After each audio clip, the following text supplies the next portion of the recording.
being in art, there was this expectation of me to fulfill like these stereotypes that were kind of already put forth in like museums or within academia, where it was like, well, if you're gonna do this kind of art, you know, Indians wear feathers and they do this one kind of look. And that's not what I grew up with.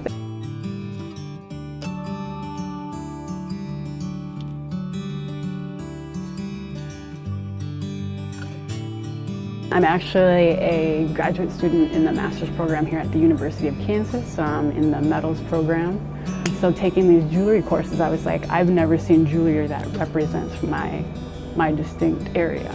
Like, we were originally lived in the Great Lakes region, anywhere from like Chicago, Milwaukee area, and were forcibly removed and finally pushed as far as Mayetta, Kansas, just 20 minutes north of Topeka. My immediate family, once in Mayetta, wasn't having it, and this was like in the late 1800s.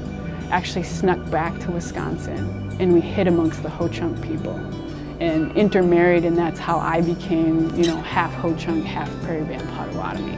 Knowing this like family history and how important it was for even them to tell me these things and for me to know these things about where I come from, I think family is huge. It's definitely a healing process, because I think about growing up, we only lived in town, we never lived out in the country. And it was like really, it was pretty difficult to live in town because it was predominantly white. And I think being told from the time you're small that, being Native is not a positive, it's actually a big negative. And claiming it was really like almost problematic, but I think because of the upbringing I had and in knowing these stories of where I do come from, I did feel more of a sense of pride regardless of how negative the reaction was. And I think seeing now as an adult these stereotypes that are still kind of in place, I see it not only as a healing but an opportunity to spread this exposure. Since being in school, it has afforded me the opportunity to be able to do these through computer technology. I think that's another stereotype I face, where like doing art as a Native person, it was like, well, you can only bead, or you can only do things with your hands. And the biggest critique has been, well, when you do your work, it's really nice, it's really polished, it's really finished, and there's no sign of the hand in it.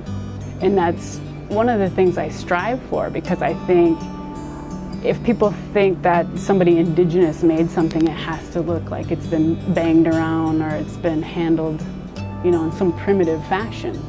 So I think there's this stereotype of you being indigenous, you have to be in some way primitive. And that's to me, that's a big insult and it's a big stereotype. But I'm also thinking about like paying homage to these women in their efforts in preserving these designs for me to use even today. This is like 14 gauge sterling silver.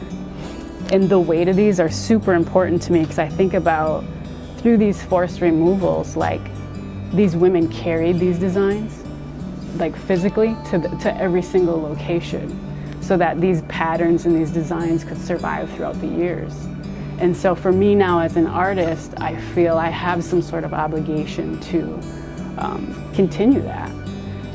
When you grow up Native, you know the disparities of like missing and murdered women, you know that people die from diabetes and drug and alcohol abuse, and you see these things happening. And I think with my jewelry, especially with the way I think it's one thing to be like the minority of all minorities, to be Native, but to be a female, then all of a sudden you're even lower.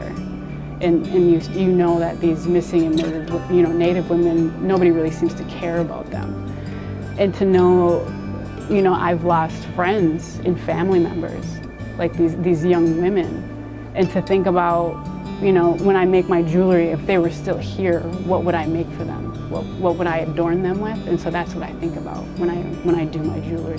I think about these women. It's really odd to like make these pieces with those thoughts in mind, and it's been like the most rewarding thing is to have these pieces. There's pieces that I've hung on to and I've worn, and then for some reason I'll get the vibe of the right person comes up to me and is just like enamored with the piece, and I've actually given it to them. Where it's not about like, I made this and oh my gosh, I think it's gonna fetch this magic dollar amount. That's like the slightest thing from my mind, and it's always the hardest thing to like put a price tag on these things, because not only do they take time, but there's these thoughts behind them, and never once was it monetary.